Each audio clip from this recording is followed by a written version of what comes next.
आवाज विशेष कार्यक्रम में आपका स्वागत है और विशेष में आज खास बातचीत करेंगे डॉक्टर विलास खरात सर से। डॉक्टर विलास खरात किसी परिचय के मोहताज नहीं, बुद्धिस्ट इंटरनेशनल नेटवर्क जो है उसके वे राष्ट्रीय प्रभारी है और बड़े लंबे समय से उस युद्ध पर काम कर रहे हैं जो युद्ध बरसों से हमारे यहाँ इस युद्ध के नाम से जाना जाता है, जिसे क्रांति और प्रतिक्रांति का युद्ध कहते हैं। इसका जिक्र बाबा साहिब ने अपने स्पष्ट वक्तव्य में कहा है और उन्होंने कहा कि इस देश का अगर कोई संघर्ष है तो वो केवल सांस्कृतिक संघर्ष है, और ये सांस्कृतिक संघर्ष दो संस्कृति का संघर्ष है, एक वैदिक संस्कृति, दूसरी बौद्ध संस्कृति। और इन दो संस्कृतियों के बीच जो संघर्ष चलता है, बस वही संघर्ष का इतिहास यानी भारत का इतिहास है। बाबा साहिब ने अपने क्रांति और प्रतिक्रांति ग्रंथ में, छोटा सा ग्रंथ है लेकिन उन्होंने एक बात जरूर कही है कि अगर बुद्ध और उनका धम्म समझना हो तो हमें क्रांति और प्रतिक्रांति समझना होगा, तो हम बुद्ध के धम्म को समझ सकेंगे। हम एक घटना के उल्लेख के साथ इस चर्चा में जा रहे हैं। हाल ही में बड़ी महत्वपूर्ण घटना घटित हुई है हमारे देश के उस उत्तर पूर्वी सीमा पर, जिस सीमा को हम लुम्बिनी कहते हैं, नेपाल कहते हैं। लुम्बिनी तथागत बुद्ध की जन्मस्थली, बुद्ध की जन्मस्थली बोध गया। आप थोड़ा सा कंफ्यूज ना होएं, लेकिन राजकुमार सिद्धार्थ ही बुद्ध बनते हैं, बुद्ध कोई अलग से नहीं आते हैं। उनमें होता हुआ ये एक चेतना का विकास है। लुम्बिनी में उनका जन्म होता है, लेकिन लुम्बिनी में इस समय एक बड़ी खास घटना घटित हुई है।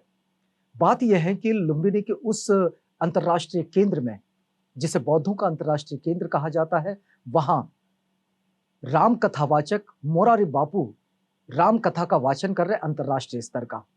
नेपाल के बौद्धों ने और नेपाल के उन संगठनों ने जो परिवर्तनवादी आंदोलन का नेतृत्व करते हैं, उन संगठनों ने एक कृति समिति बनाई और उस संघर्ष समिति के द्वारा उन्होंने इस घटना का विरोध किया, इस काम का विरोध किया कि बुद्ध की जन्मस्थली पर राम कथा का वाचन नहीं होगा। राम कथा और बुद्ध कथा, इन दोनों का जो संघर्ष है, इसे समझेंगे हम इंटरनेशनल बुद्धिस्ट नेटवर्क के भारत के जो राष्ट्रीय प्रभारी है डॉक्टर विलास खरात सर से। सर, कार्यक्रम में आपका स्वागत है। हम सीधे आपसे ये बात समझना चाहते हैं कि बुद्धिस्ट इंटरनेशनल नेटवर्क इस पूरी घटना को कैसे समझ रहा है। मुरारी बापू का बैकग्राउंड ये है कि मुरारी बापू बाबरी मस्जिद के खिलाफ जो हेट अभियान भारत में चला, उसमें वो लीड रोल कर रहे थे। दूसरी बात, वो मोहन भागवत के करीबी में से एक है। एक शर्मा का शो आता है, आपकी अदालत, उसमें जब कोर्ट में, सुप्रीम कोर्ट में फैसला चल रहा था बाबरी मस्जिद मंदिर का, तब उसने न्यायपालिका को धमकाते हुए स्वर में कहा जल्द से जल्द न्यायपालिका फैसला दे। तो कुल मिलाकर वो आरएसएस प्रायोजित बंदा है और उसकी राम कथा उसके अकेले के बलबूते पर वहां लगाना संभव नहीं है नेपाल में क्योंकि नेपाल एक स्वतंत्र देश है। तो वहां उसको लगाने के लिए कौन सपोर्ट कर रहा है? तो सपोर्ट कर रहा है आरएसएस, बीजेपी के लोग। लेकिन वहां तो जो सरकार है नेपाल में वो वामपंथियों की है। ब्राह्मण लोग अलग अलग मुखौटे जैसे इंडिया में धारण करते हैं, वैसे वहां भी जो सक्सेस फार्मूला इंडिया में हुआ, उसी फार्मूले पर वो काम कर रहे हैं। मतलब मुखौटा वो ही है, मुकुट ब्राह्मण ही है। अच्छा, वहां की पूर्ण सिस्टम ब्राह्मणों के हाथ में है। देखो, भारत में करोड़ों लाखों साल पुराना पत्थर अयोध्या के लिए मंगवा रहे हैं, ऐसा शो बीजेपी गवर्नमेंट ने किया। और कहां से मंगवा रहे? नेपाल से। वो घटना, वो पत्थर को इधर लाना और मुरारी बापू को उधर भेजना, तो ये दोनों देशों के जो सरकार है उससे असंभव है क्या? संभव है। तो बीजेपी और आरएसएस के लोग बुद्ध जन्मस्थली पर कब्जा करना चाहते हैं।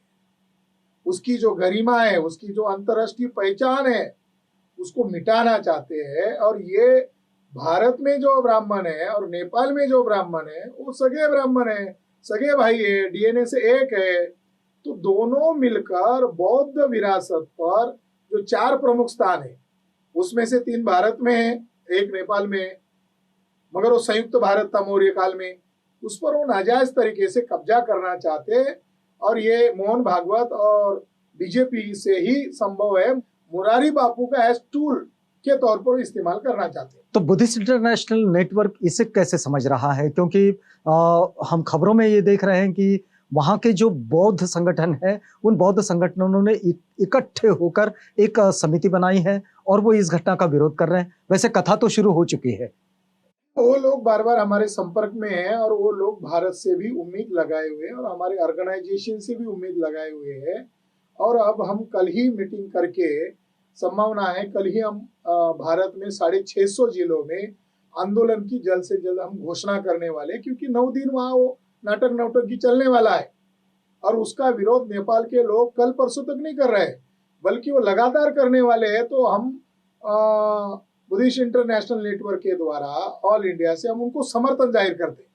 मतलब भारत से जो बुद्धिस्ट इंटरनेशनल नेटवर्क का जो भारत का संगठन है, वो यूनिट इस कार्यक्रम को, मतलब वहाँ के जो बौद्ध धर्मावलंबी जो है, उनको ये सपोर्ट करेगा। जरूर। और ये किस तरह का सपोर्ट होगा?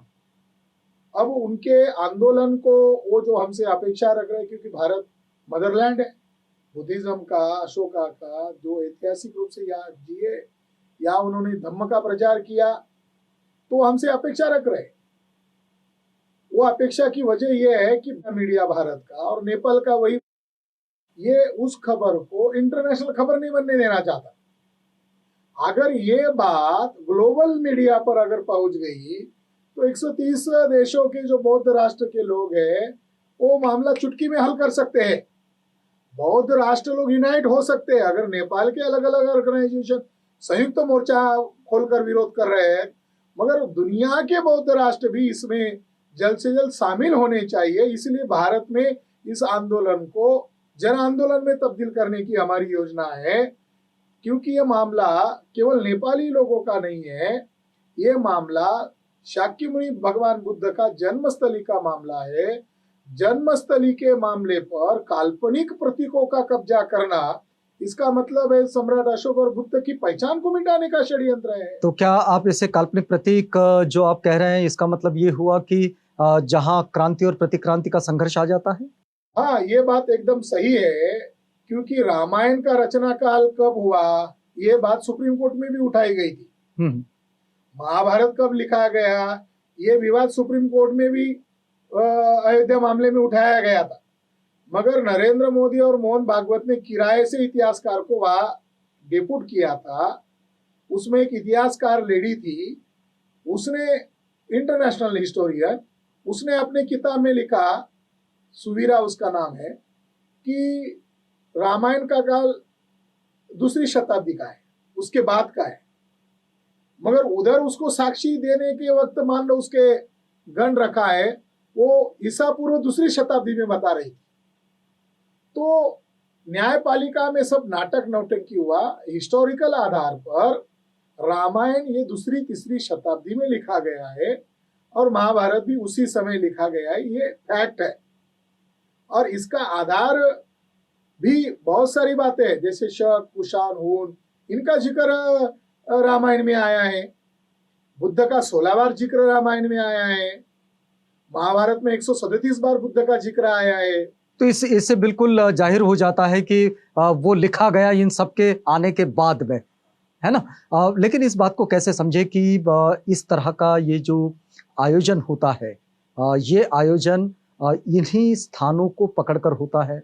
जैसे हम बोध गया का भी मैटर देखें, उसमें भी ये चीज़ें ज़रूर आती है कि जहाँ-जहाँ बौद्ध स्थली है, वहाँ पर ये चीज़ें दिखाई देती है। क्या इन चीज़ों का कोई ऐतिहासिक महत्व भी बनता है कि इसका कोई सांस्कृतिक महत्व भी बनता है? क्योंकि बाबा साहेब भी इस बात को बार-बार कहते हैं कि हमारे यहाँ का जो संघर्ष है, वो संघर्ष ये 2 संस्कृतियों का संघर्ष है। तो क्या ये संघर्ष फिर पुनः वैसा का वैसा ही चलता रहता है? आप कैसा समझते हैं एक इतिहास के उस संशोधक के रूप में, क्योंकि इतिहास पर इतना आप स्टडी भी करते हैं और उसको व्यक्त भी करते हैं, उसको रिराइट भी करते हैं। बोले साहब, जी। आप एक बहुत बड़ी ऐतिहासिक कड़ी को प्रेजेंट कर रहे हैं। बाबा साहब अम्बेडकर का संभवतः 26 नवंबर 1956, यानी उनकी मृत्यु के कुछ दिन पहले की बात, नवंबर का एंड है, दिसंबर में उनका डेथ हुआ, 6 दिसंबर। तो बाबा साहब अम्बेडकर सारनाथ गए थे और उनका स्टूडेंट लोगों का शेड्यूल कास्ट फेडरेशन का student organisation Banaras Hindu university में भी था। तो उनका बहुत जोशीले ढंग से स्वागत किया गया और उनको वहाँ स्पीच देने के लिए वहाँ के लोगों ने आग्रह किया। बाबा साहब अम्बेडकर बहुत थक चुके थे, मगर लोगों का जोश देखकर बाबा साहब अम्बेडकर ने बुद्धिज्म के आंदोलन को उत्तर भारत में जल्दी में पुनर्जीवित करने वाला हूँ इस संदर्भ में बात करते हुए कहा कि भारत का सच्चा इतिहास, वास्तविक इतिहास बौद्ध बनाम अर्थात नाग बनाम ब्राह्मणों का संघर्ष है। यही भारत का सच्चा इतिहास है। एक बात उन्होंने ये कही। दूसरी बात उन्होंने इस संदर्भ के साथ कही कि वर्तमान अपने आप को जो हिंदू कहते हैं ये उन्हीं नागों के वंशज है। यानी अछूत लोग बौद्ध होंगे ये बाबा साहब अम्बेडकर नहीं कह रहे। ब्राह्मणेतर नॉन ब्राह्मण सभी लोगों का पुरखों का धर्म बौद्ध धर्म है, बाबा साहब अम्बेडकर ने कहा। और उन्होंने ये भी कहा कि भारत के जो विद्यमान मुस्लिम लोग हैं इनके पुरखे भी बुद्धिस्ट थे। तो बाबा साहब अम्बेडकर ने जितना गहन अध्ययन करके वही संघर्ष को पकड़ा और उस संघर्ष का नेतृत्व आखिरी दम तक किया। अब दूसरा मुद्दा है कि वर्तमान में वो संघर्ष छिड़ गया है। बाबा साहब तो क्या अम्बेडकर ने इसकी वजह में मतलब जहां हम कहें कि लुम्बिनी के इस इंटरनेशनल सेंटर पर यदि राम कथा का वाचन हो रहा है तो क्या ये उससे लिंकअप होता है? लिंकअप होता है। अब ये केवल नेपाल का मुद्दा नहीं रहा, अब ये भारत के लोग भी इसमें इन्वॉल्व हो रहे हैं, होने वाले हैं ऑल इंडिया लेवल पर, और ग्लोबल लेवल का ये मुद्दा यकीनन बनेगा और बनना चाहिए। जो हिस्टोरिकल मुद्दा है उसके जो संबंधित जो स्तूप है 84,000 स्तूप कहाँ गए? वो जो आज प्रसिद्ध मंदिर नजर आते हैं वो आर्कोलॉजिकल रिपोर्ट कहते हैं जितने भी प्रसिद्ध मंदिर है वो सारे के सारे अशोका के प्रसिद्ध बुद्ध विहार थे। अशोका की जो लट थी, अशोका का जो सिंह का शेर स्तंभ था उसको काट कर उन्होंने शिवलिंग बनाए। कनिंघम महोदय ने जो विवादित जगह थी और 1857 के बाद अयोध्या में विवाद हुआ था तो उन्होंने उस विवादित जगह से कुछ मीटर अंतर पर वहां पर एक सम्राट अशोक का शेर का ऊपरी हिस्सा, स्तंभ का ऊपरी हिस्सा ढूंढा। आज 2003 में हम देख रहे 2022-23 में हम तो वो लोगों ने वो जो शेर का ऊपरी हिस्सा था शेर को नीचे गाड़ दिया और उसके नीचे जो कमल की पंखुड़ी की जो डिजाइन है उसको ऊपरी हिस्सा मानकर उसको शिवलिंग के रूप में अयोध्या में आज पूजा किया जाता है। आर्कोलॉजिकल रिपोर्ट कहता है कि यहाँ अशोका का स्थान है, इसका सबूत है ये स्तंभ का मिला हुआ टूटा हुआ हिस्सा। मगर आज उसके ऊपर चांदी का पतरा लगाकर उसके ऊपर अयोध्या में कब्जा कर लिया है। अयोध्या ये मूलतः साकेत भूमि है, उन्होंने उसके ऊपर कब्जा कर लिया है नाजायज तरीके से, लीगल तरीके से नहीं, कोई एविडेंस नहीं है उनके पास, इसलिए विवाद उसी समय से शुरू हो गया है। अभी जो ज्ञानव्यापी मामला है या काशी का मामला है या मथुरा का मामला है वो भी बुद्ध स्थल है। चाहे मान लो आपका महाबोधि महाविहार है वो तो ओरिजिनल बुद्ध विहार है मगर उसके ऊपर महंत ब्राह्मणों का कब्जा है। भारत में लॉ है कि नहीं, कानून है कि नहीं, भारत में डेमोक्रेटिक संस्था है कि नहीं, भारत में एक संस्था है आर्कोलॉजिकल सर्वे ऑफ इंडिया।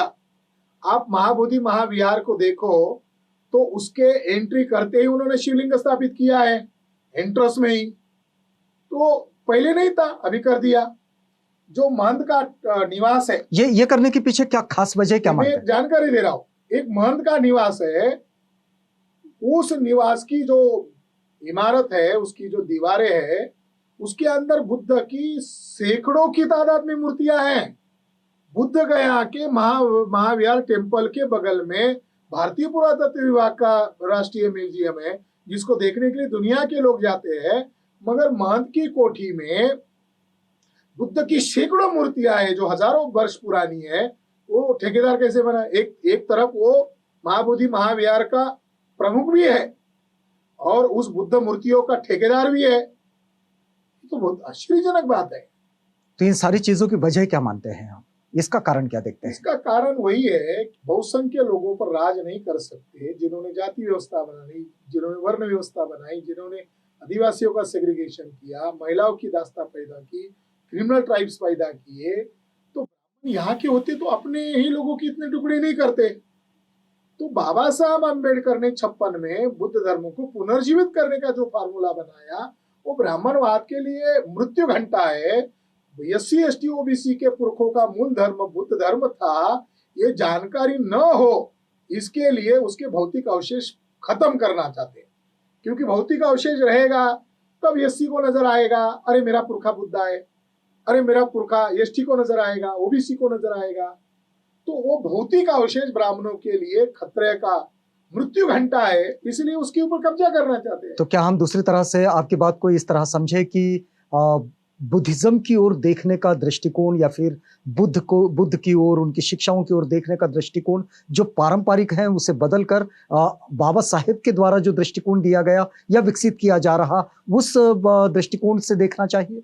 जरूर देखना चाहिए। बाबा साहब अम्बेडकर का दृष्टिकोण ही दुनिया को बचा सकता है। बाबा साहब अम्बेडकर का दृष्टिकोण ही भारत को ओरिजिनल बौद्ध भारत के रूप में पुनर्जीवित कर सकता है। ये जो वर्तमान परिप्रेक्ष्य में जो घटना चल रही है नेपाल में इस समय, तो इस घटना को किस नजरिए से देखेंगे आप? मैं इसके दो पहलू या खुलकर बताना चाहता हूँ। नेपाल के भाइयों को इसीलिए धन्यवाद कि वो राम कथा का विरोध कर रहे हैं। एक तरफ पद्म पुराण है, जब महाबोधि महाविहार का 1895 में कोर्ट में फैसला चल रहा था, डिबेट चल रहा था, तो महंत ने दावा किया था कि वो हमारा भी है, बुद्ध हमारा भी है। वो बात अलग है कि हमारा बुद्ध पुराण का बुद्ध है, हमारा बुद्ध सिद्धोधन का पुत्र ये बुद्ध नहीं है, हमारा बुद्ध पुराण का बुद्ध है। तो वहां पर वो विद्वान लोग थे, सबूत को मानने वाले थे, आज की तरह बेईमान नहीं थे। तो वहां के जज ने उसको टोक कर कहा तुम्हारा बुद्ध कैसे है? उसने कहा हमारे पुराण में लिखा है। तो पद्म पुराण का हवाला देकर उसको महंत को यह जवाब दिया गया कि पद्म पुराण में ये लिखा हुआ है। क्या लिखा है कि बुद्ध का मुख भी नहीं देखना चाहिए, बाकी प्रायश्चित, बाकी चीजों को प्रायश्चित है, मगर बुद्ध का चेहरा, बुद्ध की मूर्ति का चेहरा देखने के बाद आपको मृत्यु को स्वीकार करना चाहिए, आपको कोई प्रायश्चित्य नहीं है।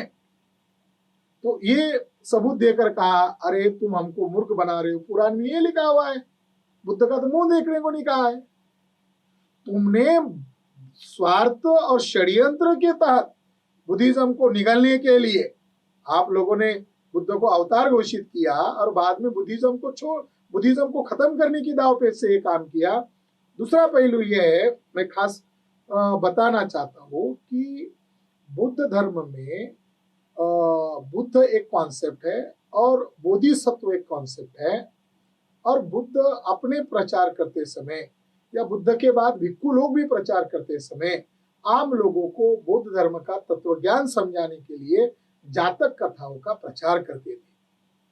बुद्ध के जीवन काल में जब बुद्ध साकेत गए तो उनका एक शिष्य उनको मिलने के लिए नहीं आया। तो बुद्ध ने पूछा वो आया क्यों नहीं? तो उसके बाकी शिष्यों ने कहा कि उसके पिता मर गए, इसलिए उसने तो खाना पीना तक छोड़ दिया। तो बुद्ध ने कहा ये तो धम्म के अनुकूल नहीं है, तो धम्म के विरोध में काम कर रहा है, ऐसा नहीं करना चाहिए। तो बुद्ध उसको समझाने गए और बुद्ध ने उसको उपदेश के तौर पर दशरथ जातक कथा ये बताई।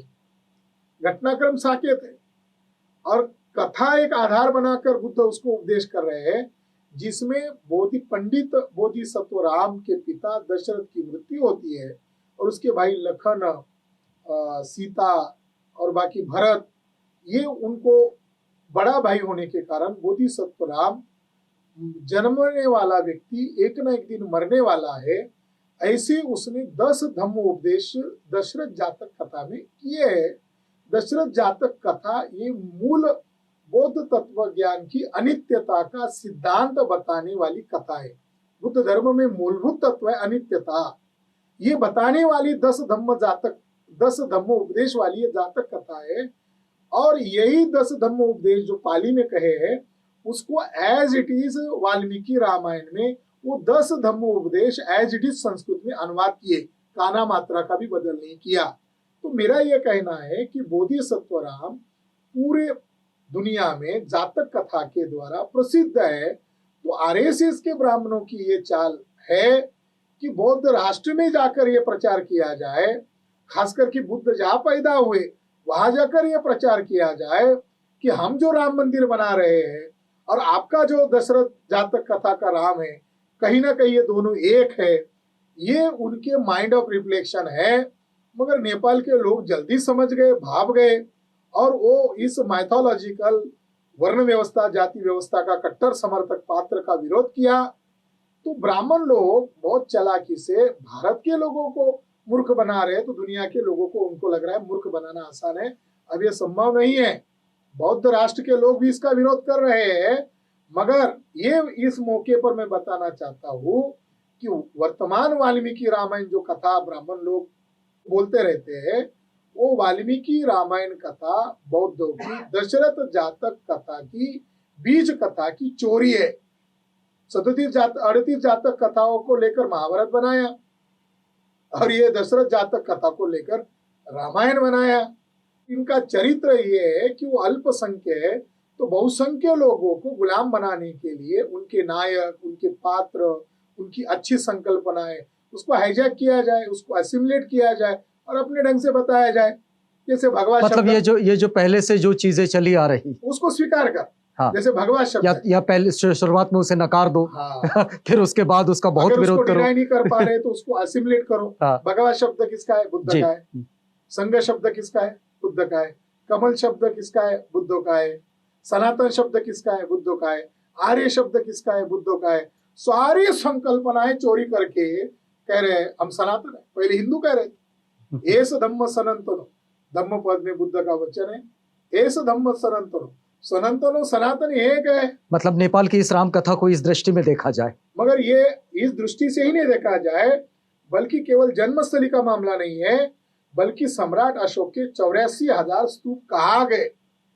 वर्तमान में आ रहे लोग गलत ढंग से बुद्धिस्ट परंपरा और बुद्धिस्ट हेरिटेज पर कब्जा कर रहे हैं। इसके खिलाफ आंदोलन छिड़ेगा। केवल नेपाल का तथागत बुद्ध का जन्मस्थली का मामला नहीं है, भारत के भी बुद्ध के हेरिटेज खतरे में है, धोखे में है। इसके खिलाफ भी इसी साथ आंदोलन चलेगा।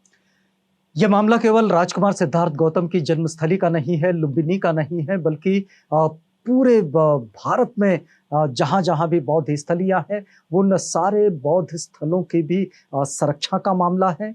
और उससे भी बड़ी महत्वपूर्ण बात यह है कि ये उस सांस्कृतिक आंदोलन का हिस्सा है जिस सांस्कृतिक आंदोलन की शुरुआत बाबा साहेब डॉक्टर भीमराव अंबेडकर ने नागपुर की नाग नगरी से 14 अक्टूबर 1956 से की, और उसका नेतृत्व उन्होंने बहुत पहले से शुरू कर दिया था 1935 में उनके धर्मांतरण की घोषणा के साथ ही। तो इस आंदोलन को न तो छोटा आंका जाए और ना ही इस आंदोलन के प्रति कहीं गंभीरता को छोड़ दिया जाए। ये बात कहने जा रहे हैं प्रसिद्ध इतिहासकार, इतिहास के संशोधक डॉक्टर विलास खरात सर। हम खरात सर से इस बातचीत को यहाँ पर रोकना चाहेंगे। खरात सर, आप हमारे साथ आए, हमसे बातचीत की, इस पूरी बातचीत के लिए आपका बहुत धन्यवाद। चैनल को बहुत बहुत धन्यवाद। आप बने रहिएगा आवाज इंडिया के साथ, प्रोग्राम आगे भी जारी है।